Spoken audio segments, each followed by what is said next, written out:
Hello, this is David Baumblatt from Terravent Leadership. Welcome to the episode. Today, we are going to be talking about the end of a great empire. And I emphasize the word great. I don't have any issues with America. And yes, that's the empire we're talking about. I truly believe in the phrase make America great again, meaning that America was once a great nation. Are we going to make it great again? I don't think so. Good luck, good try. I'm not going to stop anyone from doing it.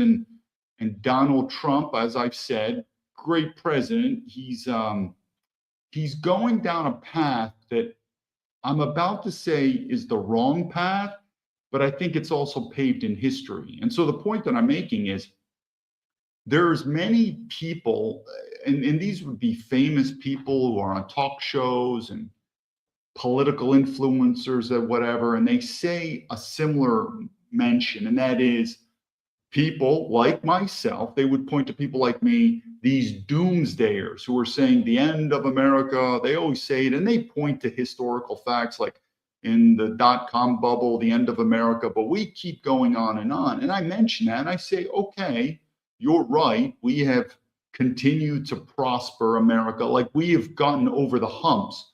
But sooner or later, you do look at history. All empires come to an end. And we're starting to see, and even if you look at just the age of empires, we're going to be hitting 250 years. I think we already hit 250 years, something like that. Anyway, yeah, I'm pretty sure we hit 250 years. So again, if you look at history, you know as well as I do, all empires come to an end. Now before we're going to talk about end of empires, we're going to talk about just a little bit about that ICE incident with that woman, and with the woman meaning the American woman. And I emphasize the American woman who was shot just because there was a viewer who made a comment. I'm going to share the comment he wrote on my Rumble page. Thought it was interesting. And we're going to do a little snippet on ICE, and then we're going to get into the fall of the empire. And the reason is when empires start falling, what they're reaching for, and this is what Donald Trump is doing. And like I said, just because I'm speaking negatively about Donald Trump, I'm not speaking any positively about any Democrats or other Republicans, meaning this is it, people. It's over. But if you think there's someone's like, well, Donald Trump's not doing very well, so this other political person's going to do better. No, don't think so. It's going to come down. It's collapse, revolution, civil war, the breakup of the empire, whatever you call it. This engine is going to stop running. So what I was about to say, and this is the reason why we're going to talk about ISIS, a lot of times when empires start going to collapse, what they're going to do is put their security forces on overdrive. This would be military, this would be intelligence, this would be police. I mean, does anyone who voted for MAGA think that it's astounding that the military budget is going to go from 1 trillion to 1.5 trillion? That doesn't shake anyone, especially all these, MAGA people, small government taxes. And what do you think they're going to do with intelligence and law enforcement? Now, I do want to make it known I'm different than, I guess you could say, the liberals that are getting mad at ICE. I've said again, as long as ICE focuses on foreign nationals, especially illegal. So that incident that happened with the woman, I'm just making it known. I do believe it was a bad shot. There's another comment we'll show you that this person formerly worked in ICE. But I do want you to know if that woman was a foreign national, or especially if she was an illegal foreign national. So foreign national, but here legally, or an illegal foreign national, it would change my opinion, even though probably legally it shouldn't. There could be some legal issues, but if a foreign national is here illegally, well, right then and there, he's a criminal or she's a criminal. So I would just say I would look at it differently. That's all I'm saying. I'm not going to say how much. I would look at it differently. That woman's a U.S. citizen, which means if I'm looking at you and you're a patriot, you're probably a U.S. citizen. Be very careful. Be very careful how this security sword comes. Just the same thing with Venezuela and Greenland, America. We want it, we take it. Yeah, that constitution's over too. They take it, meaning what principles are we going here? But we're gonna share this little bleep here of this person on the show who was former ICE. Let me just share it here quickly so you could read. I thought it was pretty interesting. Hopefully everyone can see it. So this is the episode that I was talking about the ICE agent shooting the American woman. And I get it. This American woman was some feminist liberal yo-yo. And I've said many times, I don't even think women deserve the right to vote in a traditional society. But anyway, what does he write? He's like 100% agree on your take with ICE. He spent 11 years at ICE. ICE officer escalated. I do. I really think, what did that American woman do? A misdemeanor at most. Again, FBI, we don't really investigate that stuff. I don't even know what she was doing, like an illegal traffic stop, impeding operations. It's probably a misdemeanor. This is not very, I thought they escalated it way too much. This is something you are well aware of, scope of duty of a federal agency. Yeah, and this is what I'm saying again. Well, like I said, the FBI, we really wouldn't have anything to do with that. In fact, let's read this and then I'll go into my take and we'll watch a quick video. U.S. citizen information. I just want you guys to read this. It's interesting. Obviously, I wasn't an ICE agent, so it's pretty interesting coming from an ICE agent. Deputized before I can enforce statute. ICE is mandated. Former career to ICE. So we're going to watch a quick video on the last one. He says former co-workers right there. Let me give them a heads up on that. I thought that was a good comment. Even standards, failure rate. Okay, so what we're going to do is let's just click. Hopefully everyone saw that right there. And I would I see Shannon almost replied to that comment. I'd expect no less than their main source of recruitment. We're going to watch it. So I've said again, if ICE focuses on foreign nationals and especially illegals, they're criminals, I don't have a problem with it. But I'm telling you, as an American citizen, you better be very careful with this law enforcement. That was my deal with the FBI. What the FBI was doing, spying on foreign nationals, I didn't quite have a problem with it. What they were doing to American citizens, which is with me, it's against the Fourth Amendment. Very careful with that. But in terms of what happened with that American woman, and I get it, I get that. It's like, and sometimes we're turning into kid. Yeah, man, but she's a liberal feminist woman. I get that. This is another reason probably why liberal left stations wouldn't want me on their show, because in some ways I agree with the left. But if I make it a comment like, personally, I don't think women deserve the right to vote, or I make a racist comment, they're like, well, we can't get this guy David Baumblatt. He's a white supremacist and he's against, he's a misogynist. We can't get him. You know, we get very, what's the word I'm looking for? We get very paranoid with being politically correct, even the right. So the right was like, well, man, she's a feminist, she's a liberal, she deserves to get smoked. That's pretty callous, man. I would say she's an American citizen first. Let's look at that first. And like I said, you have to be very careful. I thought it was just a bad shoot. I mean, the only times now the FBI, we would work with ICE. The only times I remember working with ICE, it's usually, again, we're looking at border entry and exit. So either, and this is where the FBI worked with ICE with me. So either it's a foreign national, so we're working with ICE. We want to know, what is this person's visa? How did this person become a citizen? Where is this person from? Like, in terms of that immigration, or a U.S. citizen, and we'll flag the passport in and out, any in and out X. So the FBI worked with ICE for me. If you remember my story, when my last time I was in America was, I can't remember, it was August. Yeah, August of 2019 at the Chicago airport. Boom, when I went in there. So the people who dealt with me were ICE agents. They had no clue what was going on. The FBI would task them, but like these people didn't even know I was a former FBI. They didn't know anything about the case, but the FBI will say, hey, passport number, if that person comes in, here's the tasking and do it. So I think what the former ICE agent said too, you really can only enforce the law. So if you remember, there was a former video I did where this senior FBI agent, I was in the vehicle with them in the passenger side. It's an old video I did on Rumble. And there were some gangbangers, there's some black dudes. They look like drug dealers to me. They just look though. And, whatever, they said, screw you. They screeched the tires. Our car was besides them and they peeled out. And the senior agent put his lights on and he pulled them over. And I was looking, I'm like, what are we going to do? We don't enforce traffic. Now, what we could do, I guess what we could have done is, is, held them and then called the local police and said, local police, we are going to be away. Like, what are we doing? I got better things to do than traffic stops. I mean, the best thing you do, whatever, you call the local police and you say, hey, there's this car here. I think he's going too fast, but whatever. But anyway, the FBI agent wanted to go out and intimidate him. But you have to remember, we can only really technically enforce laws what we do. And so we enforce federal laws. Now, was that woman impeding a federal operation? You probably can make a case, but either way, it's a misdemeanor.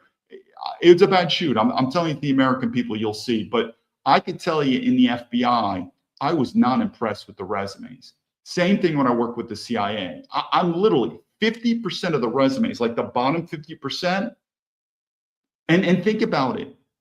Dan Bongino went into the FBI. What would be the least I would say that I could do for the FBI is downsize, right? If you think about it, if you're a patriot, one of the things we could do that would get our freedom back, get our taxpayer money at, is probably reduce the size of the government.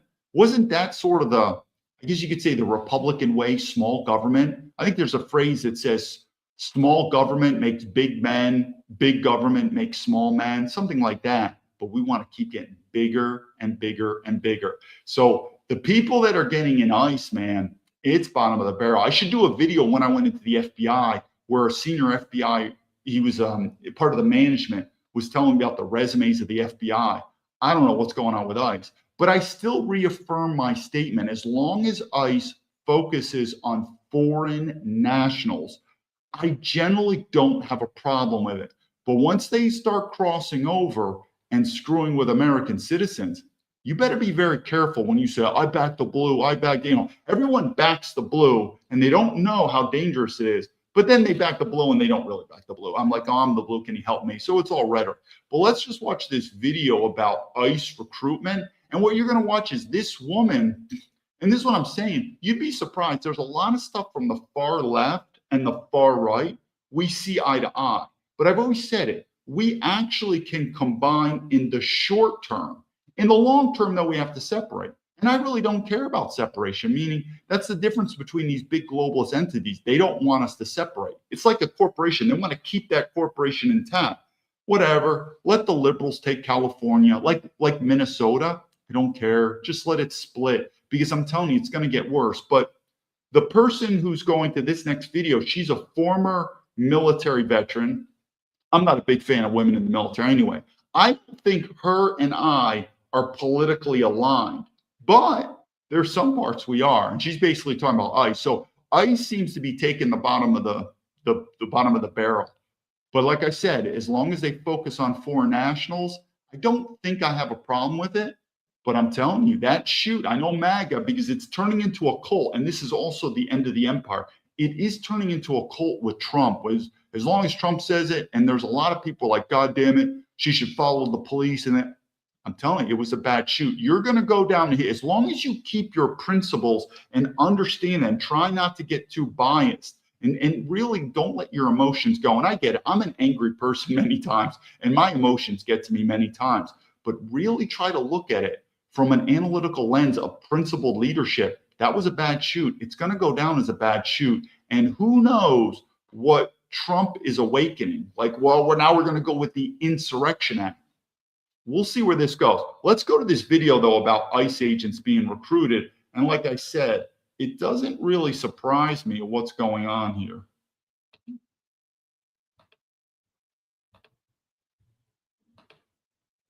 A job after a 6-minute interview and inadequate vetting. The piece is now raising some questions about ICE's recruitment process. Slate reporter Laura Jadid details applying for ICE in a piece titled, quote, "You've heard about who ICE is recruiting. The truth is far worse. I'm the proof." In her report, she says after a very short application process, she was hired, but DHS refutes those claims. The Department of Homeland Security responded to the story in an ex post writing, quote, "This is such a lazy lie. This individual was never offered a job at ICE. Applicants may receive a tentative selection letter following their initial application and interview. That is not a job offer. It just means they are invited to submit information for review, similar to any other applicant." The freelance journalist behind this story, Laura Jadid, is here to break down this story. She's also a Substack writer at firewalledmedia.com. Thank you so much for joining us, Laura. Absolute pleasure to be here. So what's interesting about your story, and I want you to take us through the process step by step, was that you are a U.S. Army veteran. You served in the U.S. military. You served in Afghanistan. You were part of the 82nd Airborne Division. So typically, police officers and people. I mean, that's a pretty prestigious route. Again, like I said, I guess I should thank her for her service, but we're probably this is amazing how military veterans. And she's doing a good story. I mean, let's face it, I'm putting her story out on my small podcast. So obviously, I think it's very important. And there are definitely some things that me and her are going to think alike. But, you know, to be part of the 82nd Airborne deployed in Afghanistan, it's a pretty high-speed assignment, even though, like I said, I don't think women belong in the military. With former military experience are who ICE is looking to recruit. But in addition to that, in your background, it's very easy to Google you and find out that you are anti-President Trump, you are anti the MAGA movement, you are anti-ICE. So like I said, it's like anything. We're not going to agree on everything, but you'd be surprised. And I say this to the far right because this is what I'd be on. I mean, I'd be labeled easily as a white supremacist, whatever. And that is, don't fool yourself. There are a lot of elements where the far right and the far left, we think the same. And we're both thinking that there is this big globalist government and these big globalist corporations that are owning us. They're the number one enemy. It's not some yo-yo white supremacist, and it's not some pink-haired feminist. We're not the ones controlling the world. And you've also, and you detailed this in your piece, you once in a while smoke marijuana, right? And so and that's part of the vetting process that they do. You have to take a drug test. So now knowing all of that about you and your background, walk us through why you wanted to do the story and how ultimately it developed for you. Yeah, well, the intent was never to become hired. The intent was simply to write about an ICE expo that happened in Arlington, Texas in August, which was an expedited on-the-spot hiring event. And I thought the best way to report on that would be to submit a resume and go through the initial interview process. That's as far as I expected it to go, for all of the reasons you just mentioned. I'm very Googleable, and I do not make my opinion on ICE subtle. I'm a journalist. I'm also an American patriot, and I think what ICE is doing is anti-American. So I expect. Yeah, believe it or not, I do believe a lot of the far left people in their particular ideology of saying they're a patriot and they're American first, there could be things we agree on. Because like I said, these globalist entities, again, if you're going to be a nationalist, if you're going to be a patriot, it's not synonymous with globalism. Globalism and national, I keep saying that's where I believe the true battle is. It's the battle between nationalism and globalism. And I do think a lot of these far left people, they do have a sense of nationalism in them. Them to find that and to have that be the end of my application process. To my surprise, they did send a tentative selection letter, as DHS says, but that's not all they did. I didn't respond to the tentative selection letter. I did not fill out any of the paperwork they sent. And yet, as you could see on that video that you posted before you showed DHS's response, the portal, when I logged in a month later, showed that I had a final offer and an EOD date, that's entry on duty, of September 30th. By the time I checked this, that was October 3rd. So I had apparently I had been entered into ICE's system for 3 days. And my background check on this website was listed as completed as of October 6th. And, you know, it's very funny that I got hired by ICE with my opinions, but it's not funny when you ask how many other people have had this glitch. How widespread is this? And frankly, it's astounding to me that DHS isn't concerned. In any other time, I think this would launch an investigation. This is a security issue. Even if you support what ICE is doing, surely you want ICE officers who are masked with guns in our streets to be vetted for us to at least know who they are. I'm not sure ICE knows who they are. ICE, as you mentioned, and as we mentioned earlier, denies your reporting. They say you were never hired. You only got the tentative offer letter. What's your response to their defense? Look at the video. I posted the video of the portal that very clearly says that I have a final offer and has an entry on duty date. They have not responded to that video. And I would love it if they would. I asked them for comment before the story. I sent them that video before the story, never heard back. I posted the video in response. It's had 7 million views on X, and no response from DHS. And the reason is the reason that they are doing it. I mean, they lie. They lie constantly. You can't trust anything they say. They'll say something and I mean, this is where we're in agreement. You don't think if you're far right or far left that we can trust the government? Are you kidding me? And Donald Trump, like all the presidents, say, we're going to be transparent. We're going to, not really. The Epstein files was pretty transparent. It's getting worse and worse, though. It really is. And this is why I keep saying, if you're listening or you're the far left, educate your brothers and sisters on the far left, like I try to do on the far right. We're not the immediate enemy. Again, I'm not saying in the long term we're going to get along. And that's why I say I could care less. Let America split. But it really is. Trust in the United States government continues to go down until people are finally going to just start saying, I'm not going to pay my taxes anymore. 5 hours later, a video will come out completely disproving it. Same here. And it's shameful, honestly, that they won't respond to what I think is pretty serious proof. Look, if they can prove me wrong, I'd be very happy. I don't like that this happened, but they don't have any proof to offer. The other thing that I found interesting, Laura, and this may be of also interest to people who are wondering about the recruitment efforts around ICE, is that when you attended at Expo, you sort of write that you perhaps expected that there would be a lot of people there because they do offer some really I think it's appealing and attractive. I do. I mean, for a lot of these ICE people, they probably don't have top-notch backgrounds. And for the amount of money that's being offered in these positions, it's probably very lucrative. What did I keep saying before? Government mercenaries. Haven't you heard that term I said before, even for military men? Turning into really government mercenaries. Are they really doing it for duty, honor, country? I think it's come more into a paycheck. I mean, but then again, think who our president is. I like Trump, but he does have a bit of a CEO attitude where him and his rich kids, they are making a lot of money off the presidency. Hopefully I remember, I'll tell you a little bit about what's going on. The financial incentives, but when you got there, just detail what you saw, the video that was running, some of the questions that were asked, and sort of the demographic makeup of the people who were applying when you got to that expo in Texas. Absolutely. Well, we were all supposed to sign up for a specific time slot, which is usually what you do when you expect a large crowd to show up so that you don't have everyone showing up all at once. Well, I showed up for my time slot at 9 a.m., which seems like it would be a pretty popular one. No line to get through security. No line to get into the venue with, like, by producing the ticket. 6 people ahead of me in line for an interview that took all of 6 minutes. They asked me my name, date of birth, how long I served in the military, was I retired, separated, where did I want to be stationed? That was about it. And after that, I hung out in the esports arena where they were playing this propaganda video on loop, just showing ICE agents, busting into doors. I think it might have been HSI, actually, but one of those organizations just busting into doors and doing cool guy stuff, just on loop over and over and over again. The demographics in the room, I don't think there were more than like 150 people waiting in this rather large auditorium at any point in time while I was there. Demographically, very male. I'm sure that doesn't surprise anybody. About an even split, I would say, between white people and Hispanic people, with a few people of other races to kind of round it out.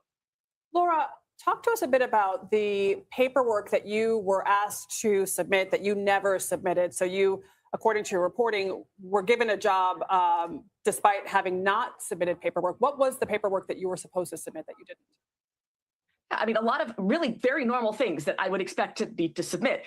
There is an affidavit that I've never been convicted of a domestic violence crime. There was basic medical information. There was a background check form just with basic information about me, because you do need somewhere to start to run a background check. Stuff like that, a self-assessment for physical training. I believe there's also a medical assessment that I needed to get filled out on my own. Again, all this was very normal. Like, this is the reason the DHS is highlighting the tentative selection letter is because that's the last normal thing that happened in this process.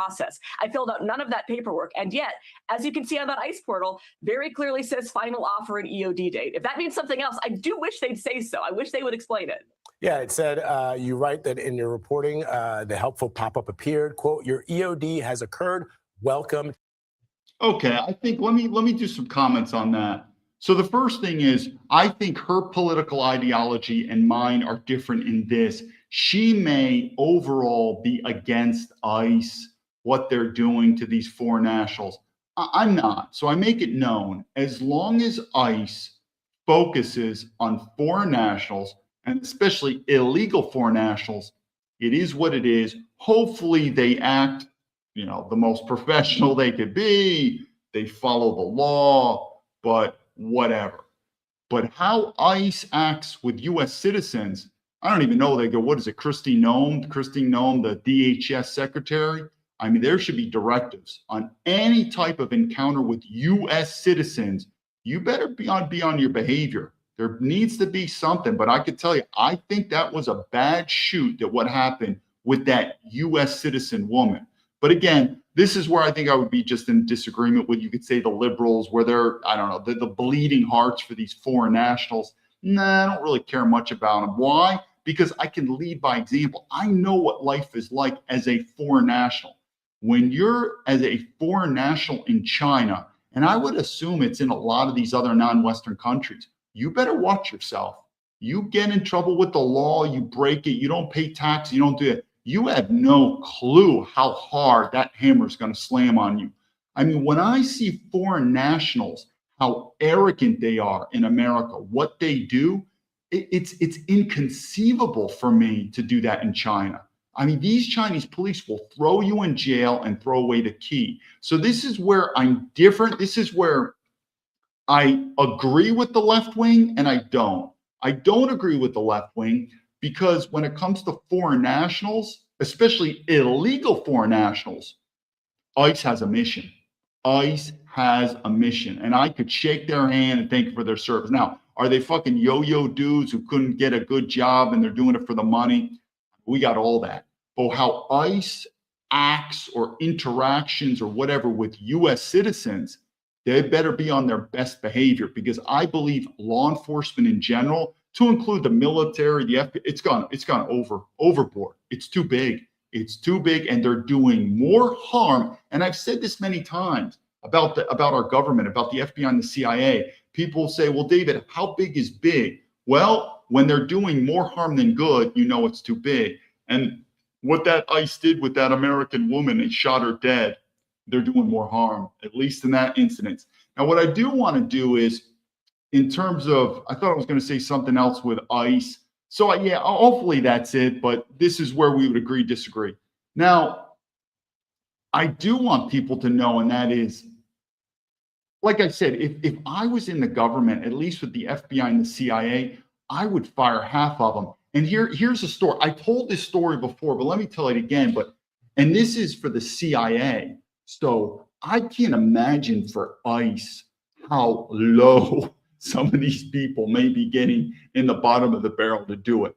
But like I said, as long as ICE focuses on their mission, which are foreign nationals, it is what it is. Hopefully when that mission's over, then they get to fund it, but whatever. I don't want to. CIA, and this is where people don't understand on just low resume people, the best and the brightest are not there. And I've mentioned this before about the FBI grifters. I don't think they should have been accepted in the FBI. This story, so this is a West Point grad that's older than me. He's a different generation than me. And he was a West Point grad. You just see West Point grad. He was in the Ranger Regiment. So guys who understand the Army, he wasn't just a tabbed Ranger. He was in the regiment. He got out. He went to Harvard Business School, and then he got accepted into Goldman Sachs in New York City. It's a pretty impressive resume. And if you get into Goldman Sachs, and I get it, Goldman Sachs, they're the globalists, I'm not defending Goldman Sachs, and I'm not defending this guy. I'm just telling the story, people. Just let the story go, and then you do your own manipulation of it or critique of it. So when he gets in Goldman Sachs, again, he's older than me, 9/11 kicks off. So he's in New York City, and he'd only gotten out of the Ranger Regiment for about, I think it was like 3 years, because he got out, he went to Harvard Business School, and he just started working for Goldman Sachs. So in some ways, he still had that military bearing with him, and he's in New York City. And if you go back to 9/11, remember the war on terror, patriotism was through the roof. He got calls from his buddy saying, hey, we're at war. This is the war on terror. He goes, we need you. He goes, there's a slot in for you in the CIA. You want to come into the CIA? That time he had a wife. Now, the wife wasn't too thrilled about him going back in the government because at that time, getting accepted into Goldman Sachs, it's a big deal. And I'm making that at least for money. I get people from a spiritual sense. Who cares? It's banking. I got better things to do. I get it. I totally get it. But at least from a monetary standpoint, it's pretty, it's on the what is it? The tip of the spear, you could say, in terms of a monetary financial job. You're going to be set for life. You're going to be a millionaire. Especially him, he was slotted with investment banking. So there's many different spots in banking. He was in investment banking. He's going to be a multi-millionaire. But anyway, he was a West Point grad in the Ranger Regiment. And you also got to remember back in 9/11, this is also why people wouldn't believe me when I was in the FBI. You got to, I don't know how old you are viewing, but if you go back to that time, it was, patriotism was through the roof. We loved our government. We loved the FBI, the military, the Taliban are evil. You got to go back to that rhetoric. And a lot of people drank, the kitchen soup or whatever, drank the Kool-Aid. Hey, these things happen. Remember COVID? I can't believe, anyone who got the COVID vaccine, then who looks at me and says, I don't believe your story. I don't even want to talk to you. But, I never got the COVID vaccine, but back then too, this is human nature. It gets in that fever. Well, 9/11, what was that fever? America is at war. The biggest joke. America was at war. America was attacked, and I'll do another story on that. I don't believe what happened in 9/11. Anyway, he goes to Goldman Sachs, and Goldman Sachs was cool. And Goldman Sachs, generally speaking, is a pro-military company, and I have other stories on it.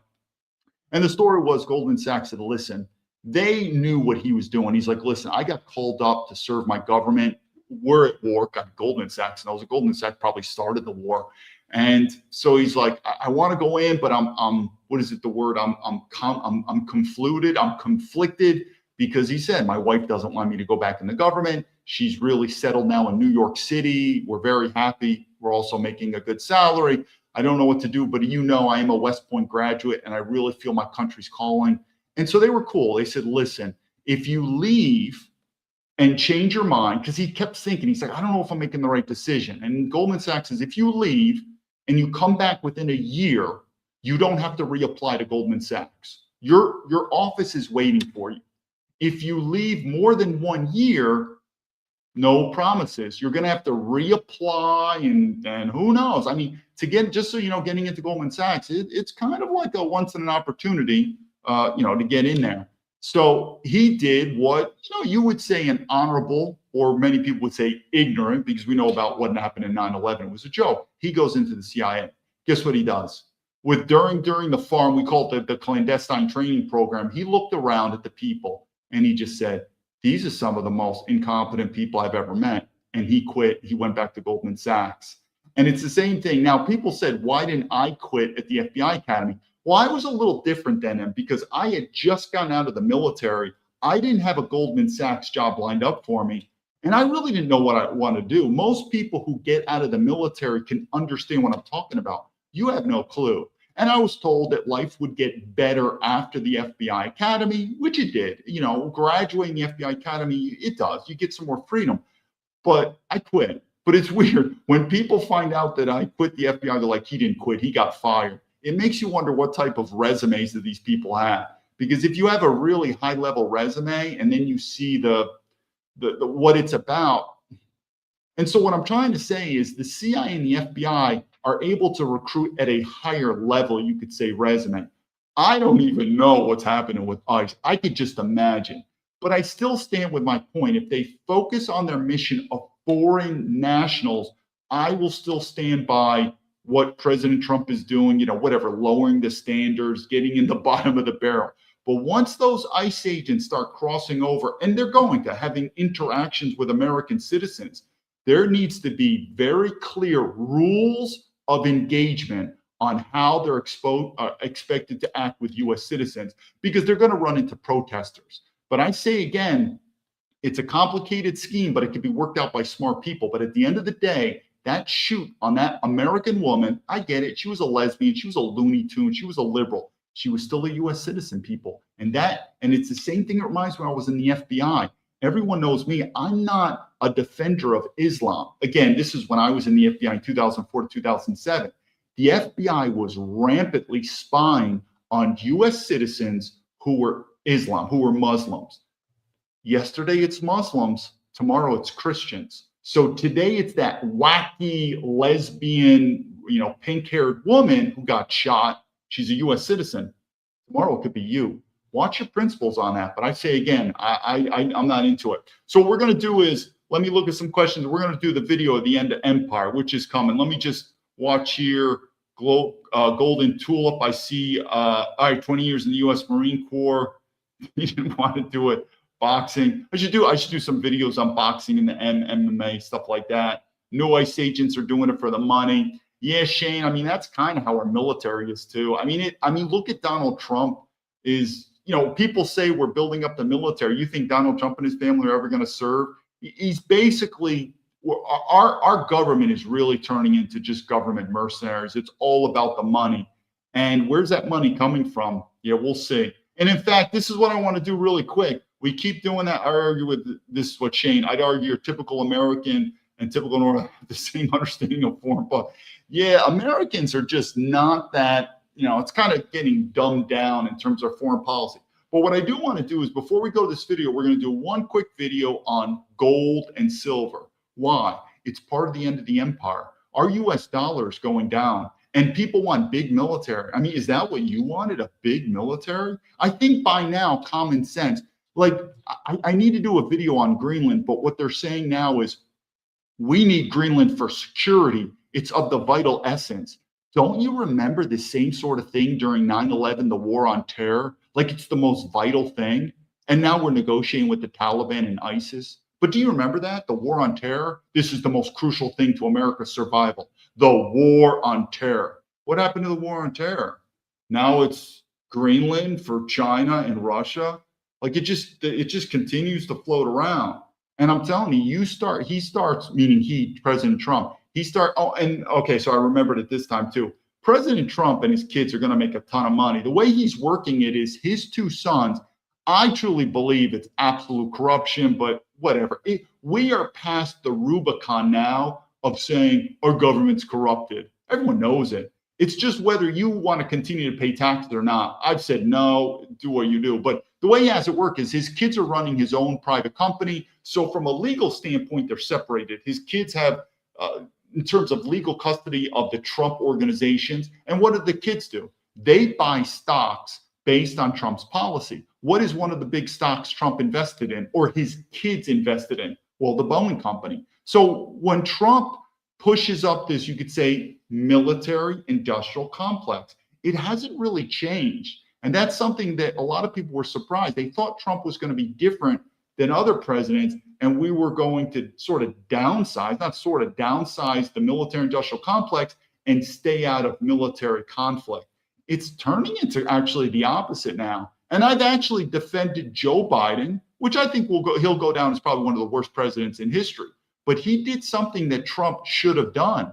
He pulled us out of Afghanistan. It was horrible. I think generals should have been fired on how the withdrawal was. But why did Trump pull us out of Afghanistan, right? I just found it to be very immature for Trump to critique the horrible withdrawal that Biden did. But why did Trump withdraw? So, I mean, Trump has campaigned a lot about non-intervention, but man, he's turning into a wartime president. And when there's war, that means more taxes. And what's going to happen to the US dollar? It's going to go to shit. So guess what I've always said? Not like I have no relation to this gold and silver. But what did I do in 2010 when I left America? The only thing I can know would be a good investment is gold and silver. And there could be other precious metals that I don't know. But why? Because I know this US dollar is going down. In fact, I still track all the time the Chinese yuan, which I don't believe the Chinese yuan is ever going to replace the dollar or it's going to become a global currency. But what I am seeing is, and what I predicted, a global currency, but I'm constantly seeing the US dollar to the Chinese yuan, it's coming up and up and up. So anyway, let's look at this. But I'm telling you, all these people that want big military man, big CIA, okay. Well, I hope you if you want big government, I hope you like small US dollar. And I hope you better invest it in certain assets. And like I said, one of them, I do think gold. and silver and whatnot are going to be really good assets. Let's just watch this video quickly on here.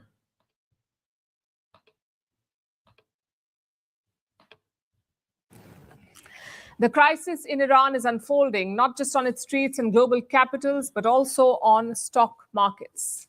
Look at gold. Gold has hit a fresh record today. It has crossed. So again, the reason I'm making this video is this is about the end of the empire, the economics. When the fiat currency of the empire becomes more and more, for lack of a better word, useless, you know bad things are coming. And so why is gold and silver becoming such a good investment? Probably because the US dollar is becoming a worse and worse investment. $4,600. That's 4,600 US dollars for 1 ounce of gold. And this has happened for the first time. Same with silver. Silver has surged past $84 an ounce. That too is a record. So what explains this sudden surge? Uncertainty. When the world feels uncertain, money looks for safety. And for centuries, gold and silver have been that safe place. Although today's rally is not driven by one single event, it is a result of multiple pressures. And I could tell, I say this again, the Chinese are buying gold like no tomorrow. And that's not just, when I say the Chinese, I'm talking about the retail investors, Chinese citizens, and oh, by the way, the Chinese government, along with the BRICS nations, because they're preparing to get away from the US dollar, meaning dependent, meaning they don't want to be dependent anymore on the US dollar. But I've always said, I heard about these sort of wars. We'll just do a quick thing right here because I just want to mention this again. It didn't make any sense, but you ever hear like these sort of wars that going back and forth between crypto and gold? I still invest in crypto, just so you know, and we don't want to get into it, but these crypto people say gold is no good or gold is going away or Bitcoin's the future. I don't know. I never believed in that. So, gold and silver have been around for thousands upon thousands of years. Crypto, I still believe in it because this blockchain technology, I think I told you, is going there, but I still don't understand where they're coming on. I still believe personally, gold and silver were great investments thousands of years ago. They're probably still a good investment today, but I still fully support, meaning I still believe investing in gold and silver, probably a pretty good idea. Colliding at once. So let's break it down for you. The first one is geopolitics. Like I said, Iran is on edge. Protests have turned deadly and Washington is fueling the fire. Donald Trump has threatened strong action against Tehran. I mean, is it just me or is MAGA morphing? Trump is really turning into a wartime president. I'm just wondering, and MAGA is fully behind this. Sometimes it makes you wonder, is this what we're voting for, that we want to get in another war? I thought that's what we learned, that our war campaigns aren't exactly working out that well, but Trump seems to be a wartime president. And for markets, that means risk. They fear a wider regional conflict. And when risk rises, investors move into assets that hold value during crisis. The second reason is the US Federal Reserve. The Federal Reserve is America's central bank. It controls interest rates in the world's largest economy. When the Fed raises rates, money becomes expensive. When it cuts rates, money becomes cheaper. And what the Fed does impacts markets across the world. Today, the Fed became a part of the story. The Fed chair is a man called Jerome Powell. He said the central bank is facing political pressure and that the Trump administration has threatened a criminal probe. The threat of criminal charges is a consequence of the Federal Reserve. So this is what you're starting to see more and more. Our internal government is going to start falling apart. Give it time, but sooner or later, just for the same reason that people around the world are having less confidence in the US dollar, people are going to have less confidence in the US government, to include US citizens. I'll do a later video on that about more and more American citizens are leaving America. This is not good. It's showing again, our systems are not working anymore. Setting interest rates based on our best assessment of what will serve the public, rather than following the preferences of the president. This is about whether the Fed will be able to continue to set interest rates based on evidence and economic conditions, or whether instead monetary policy will be directed by political pressure or intimidation. That's a very strong statement. For investors, this raises a red flag. When a central bank's independence is questioned, confidence in the currency drops, in this case, the US dollar. And when that happens, investors move towards assets that sit outside politics. So they're shunning dollars for gold and silver, hence the spike.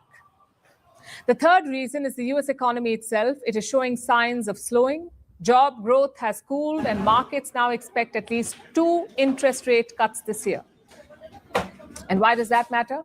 Because lower interest rates make gold and silver more attractive. When rates fall, these metals rally. So today's rally is about 3 things: geopolitical risk, the Federal Reserve's uncertain future, and expected interest rate cuts. That explains the spike. Having said that, there's a bigger story here. Gold and silver have always done more than just track prices. They've often acted as barometers of world peace.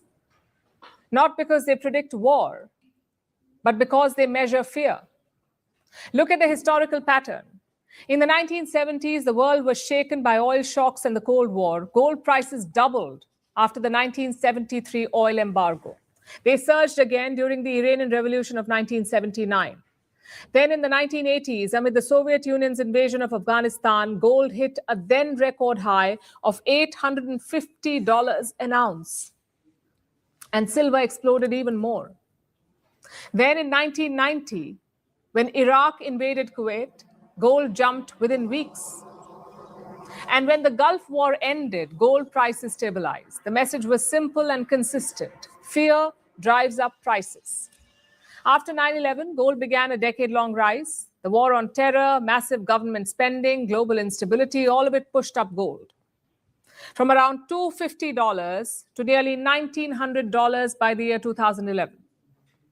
That pattern repeated in 2020 when the Wuhan virus pandemic shut down the world. It pushed gold prices to new highs. But why does this keep happening? It happens because gold is neutral.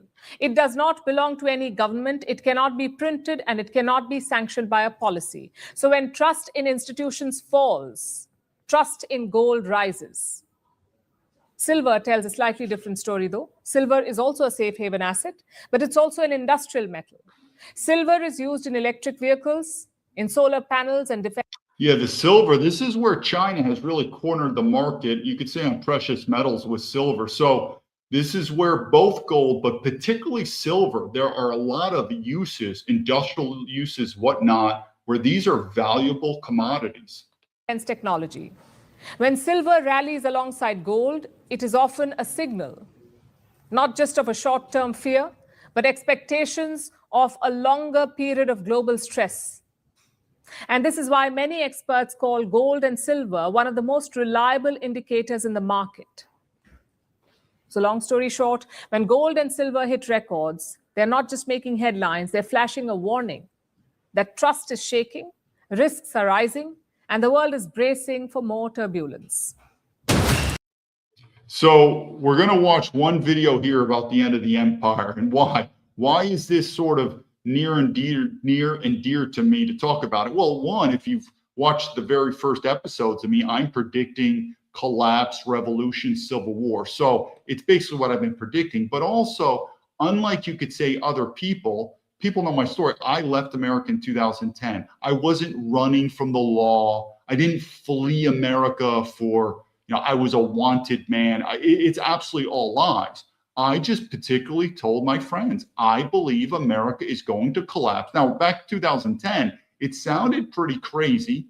And I wasn't saying that I do believe China is part of the future, but I wasn't like saying that China. But I said, I believe it's time to leave. And I just chose China. You chose wherever you want. But I said back then in 2010, I predicted this American empire is going to collapse. And I said, one of the reasons is we are being run by these globalist corporations. I could see it. And I said, this is not a good end. It's going to get bad. So now it's been 15 years. What do you think? Not been getting better. It's not been getting better. And I'm telling you, people, you better have plan B ready. So we're going to watch this video. I haven't even seen the whole video. I've only watched a couple. Maybe I agree with the person. Maybe I don't. I don't know. But the person is predicting the empire collapse. So that I agree with, and we'll see where it goes. but I'll do videos on the future of what you should do. But there's really only 3 variables. You, one, need to leave America. And it's amazing how it's growing about Americans are leaving. 2, and you've probably seen videos on self-reliance, people, whatever, living in the wilderness, self-reliance. That's 1. Or 3, and I haven't seen it yet, but it's coming, state politics. But I don't believe in this politics anymore from Washington, D.C. And I like Trump, but I've always said the best is yet to come. It's really those 3. So let's watch what this video has to say in terms of the end of the empire, and then I'll do some critique on it.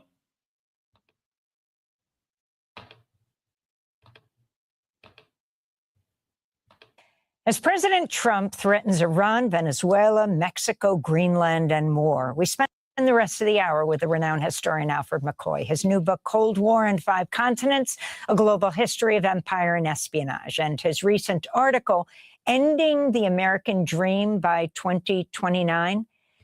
McCoy is a history professor at University of Wisconsin. So I want to make a note. I don't know anything about this person, and I haven't even seen the whole video.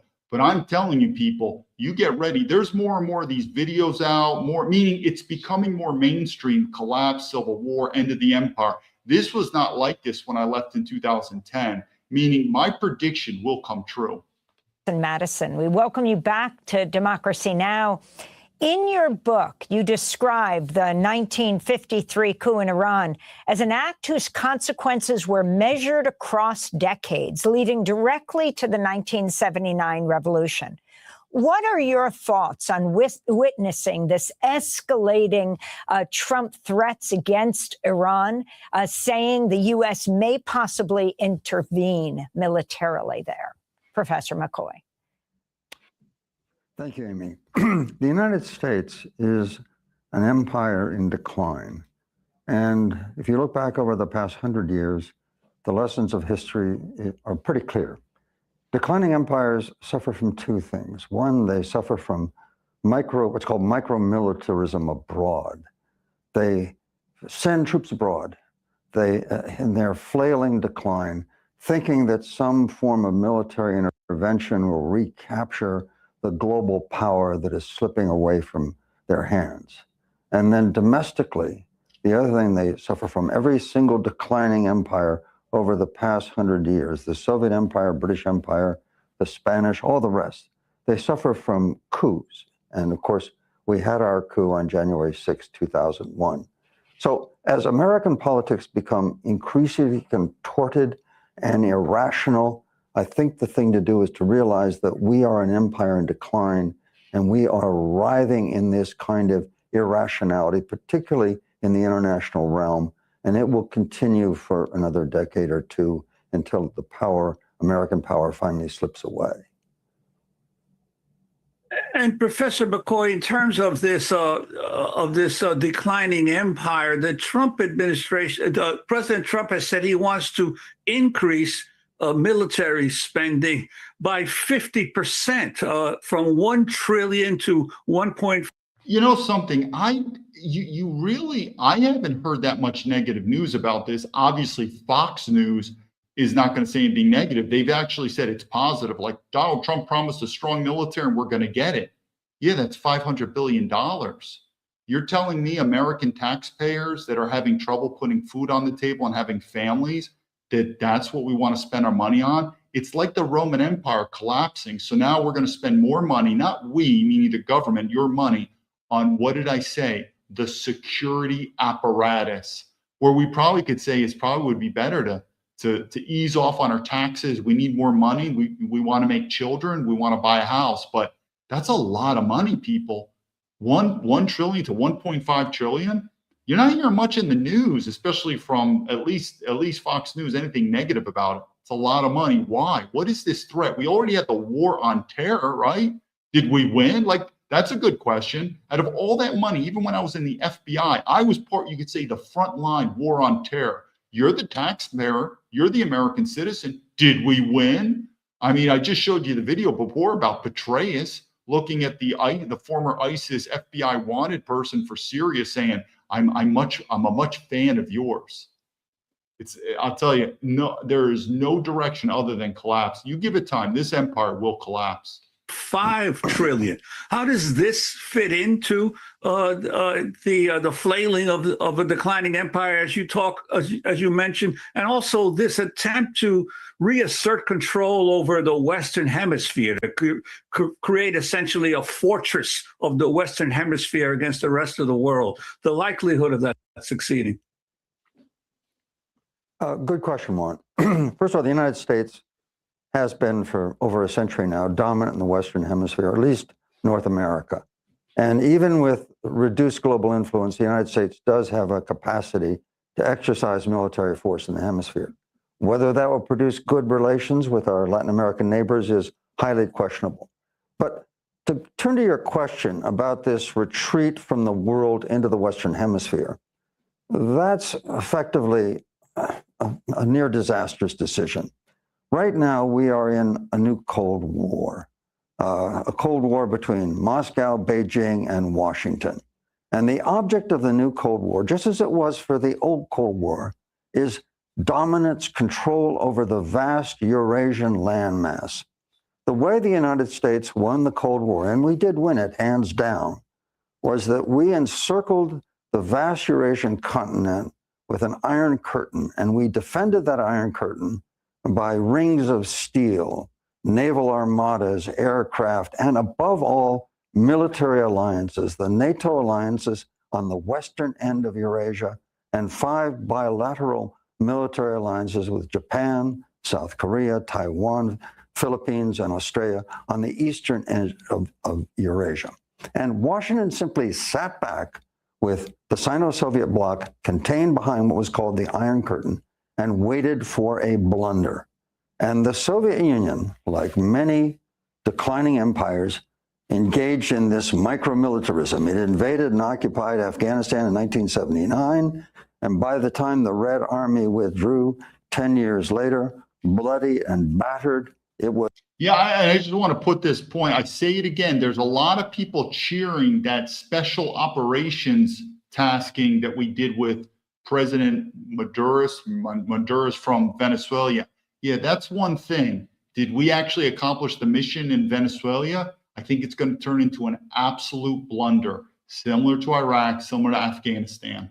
Was incapable and unwilling to intervene when Eastern Europe, the satellite nations, broke away, and the Soviet republics, the Soviet Union broke apart, and that was the end of the Soviet Union, and that was the end of the Cold War. So clearly, maintaining a position in Eurasia, particularly Western Europe, is critical to U.S. geopolitical position in this new Cold War. And Trump's retreat from Europe, his damaging of NATO, threatening Greenland, and if that happens, the Prime Minister. So let me just do a quick thing. I just want to say this again in terms of because we're going to need to do another thing on Greenland. My stance is very clear, and I've worked in NATO before. I was a U.S. Army officer stationed with NATO, deployed at the time to Kosovo under Task Force Falcon. So I served in NATO, and there's no doubt about it. NATO, America runs the show. The problem is American taxpayers pay the bill. So I have to do a clip. I saw a clip on Fox News. We have to do it. I don't know why they're not showing the American people common sense. They're putting it together to make a false argument for Greenland. This is very common sense. NATO is a raw deal for the American citizens. We are at a time that American citizens should not be paying the defense of the Europeans. These are rich countries. These are first-tier countries. Nobody should even doubt that Germany has the DNA to build a large and strong and viable military. It is time for the Europeans to take primary responsibility and financial responsibility to protect Europe. It is not fair to the American taxpayer. So for that, because they're making ours, so for that I agree with. And we need to either get out of NATO or restructure NATO to where the Europeans are the primary entity. For instance, with the issue with Ukraine, Germany, France, and England should be leading whatever they want to do when it comes to the talks with Russia. They should also be leading with their money. I think we get that point. They take responsibility. But at the same time, America, we still could be an ally to them, just where we would hope that Europe could back us up if we have an issue in, say, North America. We should also back up our European allies should there be a problem in Europe. But they take primary responsibility for Europe. America should take primary responsibility for North America, generally speaking. But what's happening in Greenland, unless there's some type of, we call it a dope deal, where Trump is trying to do sort of invasion to get out of NATO because he doesn't have the political authority to get out of NATO, there could be an underlying strategy that we don't know. But if it's not, you don't threaten, and it really is. We are threatening our neighbors, our allies with Greenland. We're going in there. And no, it's not primarily because of Russia, China. Remember the war on terror. Remember the terrorists. What a joke. But you don't do this with these people. I mean, we are turning into, I've said many times, except for having an Israeli passport, you don't want an American passport overseas. And it's turning into, and now we're talking Europe. What do you think you're doing if you're an American in Denmark now? There's been huge protests now in Denmark, and I don't blame them. I'd be the same way, meaning America, get your hands off NATO. So there's a clip from, I think his name's Steve Miller. He's the undersecretary he's undersecretary chief of staff or something, Steve Miller under Trump. And he's making this argument that sounds retarded that because NATO's a raw deal, we have to protect. No, it's not. Meaning it's a little bit of apples and oranges. One is NATO in general is a raw deal for America. We need to redo it, restructure, or we need to just get out of it and let the Europeans defend Europe. But guess what's Europe? That's Greenland. That's Greenland. And for you think to the American people like, well, we need to take over Greenland for our security. I guess we're going to need to take over Canada. I guess we're going to need to take over Mexico. You don't understand security, David. I don't know. I'm a former FBI agent, U.S. Army officer. I think I do. No, you don't. This is serious stuff. This is security. Oh, you mean like the war on terror? Like it was really important. I'm not buying it. I'm not buying like people want to say about Venezuela, about China and Russia, or about Greenland, China, Russia. They're secondary. I believe it. I think primarily we want Greenland for the economic resources, and I think primarily Venezuela for the economic resources, and we want to push Russia and China out, but it's economic resources. Venezuela, I still think it's wrong, but whatever. They always say communism, dictatorship, got to do what we got to do. Not Greenland, though. Greenland's our ally. I'm telling you, be very careful. It's turning into an American empire, and you're going to wonder as an American, why aren't we so popular overseas? These are our allies. So I want to make that very clear with the NATO thing, that they're about apples and oranges. One, it is a raw deal. We need to financially get out of it and make the Europeans, both the leaders, we're talking European defense, the leaders of European defense, and also they're responsible for it. They're responsible to die. Their soldiers need to die. Their taxpayers need to pay for stuff like that. But at the same time, Greenland's not ours, people. And if we think it's okay, and I see MAGA people, dude, it's in America's interest, we should take it. Okay, where does that stop, though? I guess we go to Canada. I think about Mexico. Very dangerous. Sounds like an American empire dealing with it. Let's go back. Let's go back to the story here. Minister of Denmark, a foundation member of NATO, has said that that's pretty much the end of NATO. So in many ways, Trump is damaging the U.S. position in Western Europe. And that constitutes almost a unilateral surrender in geopolitical terms in the midst of this new Cold War. So the retreat to the Western Hemisphere simply makes no sense. And the implications of this for the world are quite considerable, because both Russia and China are expanding their dominance over this vast Eurasian landmass. And that threatens the stability of the entire international system of law, trade, and diplomacy.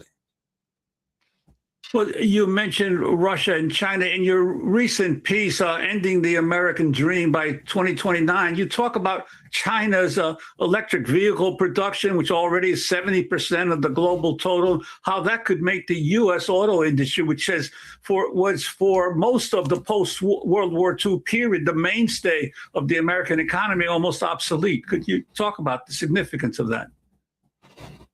Sure. Right now, Well, first of all, every major empire over the last 500 years has been synonymous with conquering or developing a new form of energy. For the Spanish, it was slavery, maximizing the energy output of the human body through cruel plantation slavery. For the British, it was the coal-fired revolution in steam power.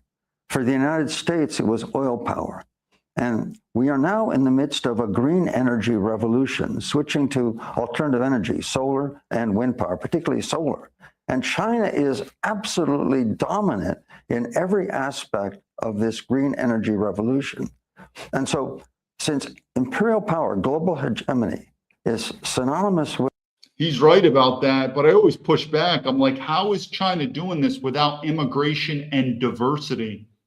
Meaning what I've seen now in China, their technological advances, it's awe-inspiring. But they've also achieved this without immigration and without diversity.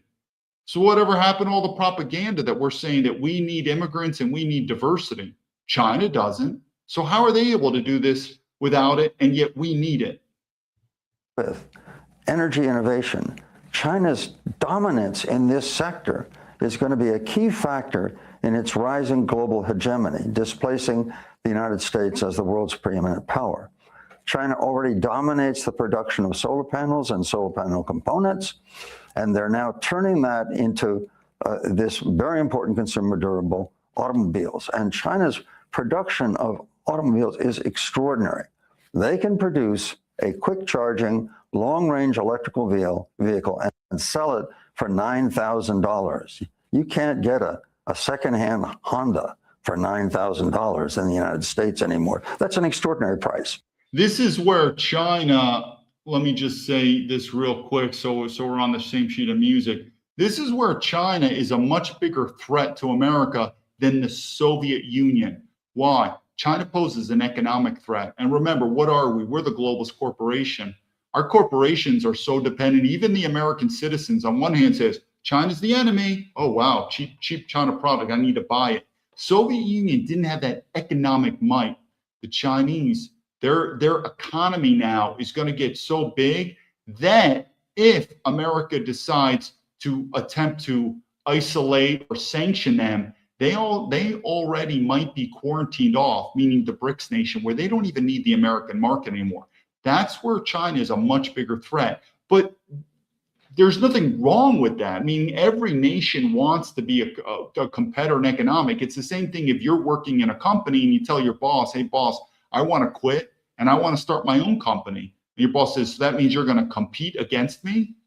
I mean, dude, I don't want to be I don't want you to be my boss for the rest of my life. I want to start my own business. So you can't blame these other countries for not wanting not wanting America to be their boss, to be the overlord, especially in their area. It is what it is. But that is a significant difference between China and the old Soviet Union. China's an economic threat, and we're not used to dealing with that. And what will America do? We're going to break every rule in the book. I'll do another video when I did a speech. I was at the Chinese Beijing Police Academy. I was doing a speech on there, and I was telling them at the end of the day, I think America, it doesn't matter if you abide by whatever international rules or laws in the world. If you eventually outcompete America, America will not allow it. We will do whatever we have to do, whatever illegal, violent means we have to do, meaning our government, that we are not going to allow people to outcompete for us. I guess that's fine, but what message does that send to the American citizens? Do whatever you got to do. And so maybe that's going to also leak over to domestic, where the American government will also rip up the Constitution and also say, we're going to do whatever we got to do to keep America in line with the government, and that Constitution's out the window. I don't want to do much of a tangent. We'll go back to the video, but that is a key difference between the old Soviet Union and China. China is an economic powerhouse. The Soviet Union wasn't, or even Russia now. Russia's economy is not that, it's just not that big. It's not very significant. And they have a fleet of ships that are custom built And their factories are robotic factories, all robotic factories, barely touched by a human hand, are cranking out cars literally by the millions. They are heading for the ports where specifically constructed ships are crossing to world markets. So they're building robotic plants around the world. China is capturing the global auto market, and this is the cutting edge of Chinese global power and energy innovation. So the United States is in fact retreating from the world economy and the world in two realms. One, a misuse of our military power and a gross miscalculation in terms of energy policy. And the two together, I believe, will serve as kind of accelerants for a U.S. decline in the global arena. I mean, it's very interesting. A federal court in the United States has just ruled that President Trump cannot single-handedly stop offshore wind farms off the coast of the United States as he tries to completely move away from renewables and back to oil. Yeah, I get it. I mean, I'm not on the bandwagon of renewables, meaning these wind farms. But either way, we're going to have to figure out something. Energy is energy. And if you don't like windmills, and sometimes I understand Trump's point, well, then you better figure out some other energy. But energy and power go hand to hand. Which brings us to Venezuela, where after he had...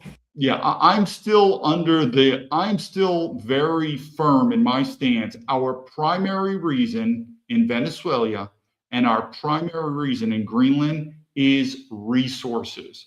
The second is this security fear of Russia and China. Number one, we want the oil and we want the resources. End of story. That's number one. The Venezuelan president and his wife abducted in the news conference. He repeated dozens of times in his reasoning. He talked about oil. Now, I wanted to go to Mexican President Claudia Sheinbaum on Monday, speaking with President Trump after he threatened U.S. military intervention, he said, to combat drug cartels in Mexico.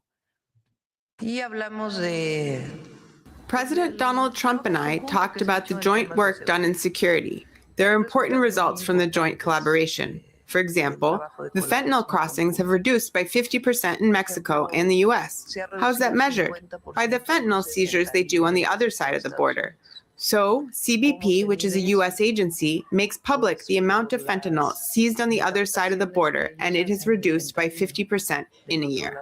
So if you could talk about back to Latin America, when it comes to Mexico, when it comes to Cuba, clearly setting his sights on Cuba, some say carrying out Marco Rubio, the Cuban-American Secretary of State's wishes, that Venezuela is even a route to take down the Cuban government, now forbidding Venezuela from selling any oil to Cuba, which could very well further destabilize it. Talk about what's happening there. Okay, if you look at last November, the Trump administration released what's called the National Security Strategy, the NSS document. And in this, Trump is very clear that the U.S. is going to reorient its military forces from a global position, essentially pull out of Europe, abandon the U.S. position on the vast Eurasian landmass, and relocate its forces into Latin America and achieve absolute dominance over Latin America. The U.S. still has formidable military power, tremendous economic resources. And when we concentrate that on the southern border and on our southern neighbors, we can be, as we have been since the 1890s, absolutely dominant in the Caribbean. Okay, from 1898 until really 1933, the United States exercised gunboat diplomacy in the Caribbean. Theodore Roosevelt sent the Navy to block Colombian forces and force the secession of Panama and its creation as independent states so we could build the canal. The U.S. forces shuttled in and out of the Caribbean for the next 30 years. It wasn't until the Franklin Roosevelt administration announced a good neighbor policy that we stopped that. But that's the Trump policy. We're returning to this gunboat diplomacy and this intervention. And frankly, we have sufficient power to do that. That will, of course, just as it did the last time, produce an enormous nationalist, anti-imperialist reaction in Latin America. and undercut our serious long-term and diplomatic relationships with our Latin American neighbors. And China is already the dominant economic trade partner in much of Latin America. And I think over the long term, that will arouse hostility, increase China's presence, and increase diplomatic ties between China and Latin America. So it'll be short-term dominance and control for a long-term loss of influence and power. We only have about 30 seconds, but the constant use of the United States, the war on drugs as a means to impose its will on Latin America? Yeah, the war on drugs since President Nixon declared it back in 1972 has been a monumental failure. It's a very simple law of supply and demand. You attack supply, whether you're sinking drug boats in the Caribbean or you're trying to fumigate, defoliate crops in the hills. So when you attack supply, all you do is you reduce supply, you raise price, and that's incentive for growers to produce more drugs. Okay, we're going to end it here. I think he spoke enough, but I want to end it here about the American empire collapse. And I want to focus again on Venezuela and even Greenland, because it shows a micropoint of the collapse. This is not about China, Russia. I'm not saying there's not secondary issues. It is by far, without a doubt, economics. And here's why. Donald Trump mentioned this, and he's right. If the US dollar ceases to be the world's reserve currency, it could be like losing the worst war ever. This machine called the American empire, which is a corporation, if these dollars do not keep rolling in, where people are not able to sustain themselves, we're talking about the American citizens, that will be the most dangerous threat to the United States government than Russia or China can ever done.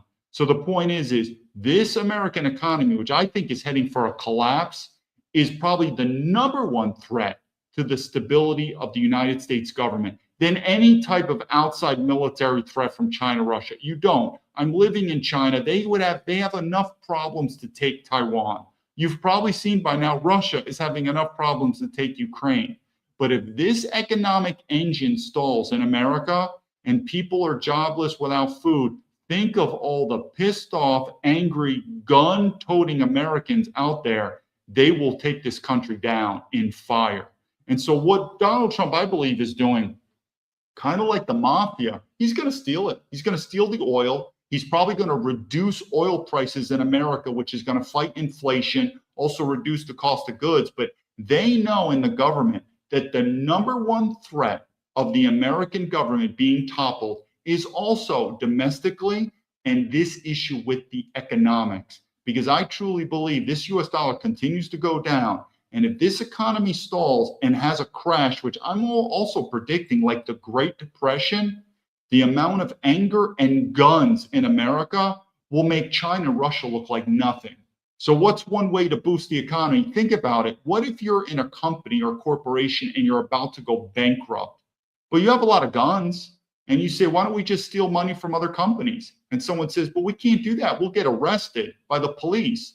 And the CEO says, nah, we own the police. We'll just steal the money. That's kind of how America is. We've gotten so big and powerful that we went into Venezuela. We're going to steal their oil. Look what we're doing to Greenland. And notice the same MAGA people were making the arguments, well, Venezuela is communism. Venezuela is a dictatorship. Well, it's not necessarily what's happening in Greenland. They're our ally. They're a democracy, European, whatever. I believe without a doubt, it is for the economics. We need those resources. We need the oil and in Greenland. And what are we going to do? We are going to subsidize our economy. And this government is going to do whatever they can to avoid the crash, because they know when that crash comes, guns are going to follow. And all these Americans, the same reason these dumb MAGA, dumb Americans are like, oh my God, I'm worried about China and Russia. It sounds like the 9/11 war on terror. I'm so scared of the Taliban. I'm so scared of ISIS. Yeah. How did the war on terror go? Did we win it? Did anyone keep a score on that? I don't know where we are in the war on terror now, but I guess that's over. And now it's Russia and China. I think the same thing I told, if you're a patriot, the biggest threat to you is the United States government. I believe the United States government also knows that the biggest threat to them are the patriots, not a foreign. The same reason I told you, your biggest threat isn't from overseas, Russia or China. It's from the United States government. Probably our United States government knows the same thing. And they know that if they don't keep this gravy train of economics going, there's going to be some unemployed, poor Americans who are angry and they have a lot of guns and ammo. So what do? We're going to steal the oil and steal the resources, because this government, the same reason when I was in the FBI and they told us these foreign regimes, as they said, will do anything for their survival. You don't think the American government would do the same thing? Do you really think this thing called the Constitution is going to protect you? We're already saying, I mean, there's nothing really real about international law. We've already said that, right? That's why we go into Greenland. International law is abstract. You don't think we could take that same meaning the U.S. government domestically and saying, yeah, we're under a national security threat, Insurrection Act, the Constitution is now null and void. You don't think that can happen? Either way, this ship is sinking. And I'm telling you, one of my next videos is going to come up about Americans leaving. But I say again, you only have three options. You better leave America. You better get hunkered down in an off-the-grid sort of environment in the country. Or the only political solution is going to be state politics, where a type of secession is going to be where you're like, we need to separate from the mothership, because this mothership's going to go down and it's going to be violent. Till then, this is David Baumblatt from Terrabins Leadership telling the Patriots, be prepared. The collapse is coming. This American empire will fall. It just depends, how prepared are you for it? Lead to victory.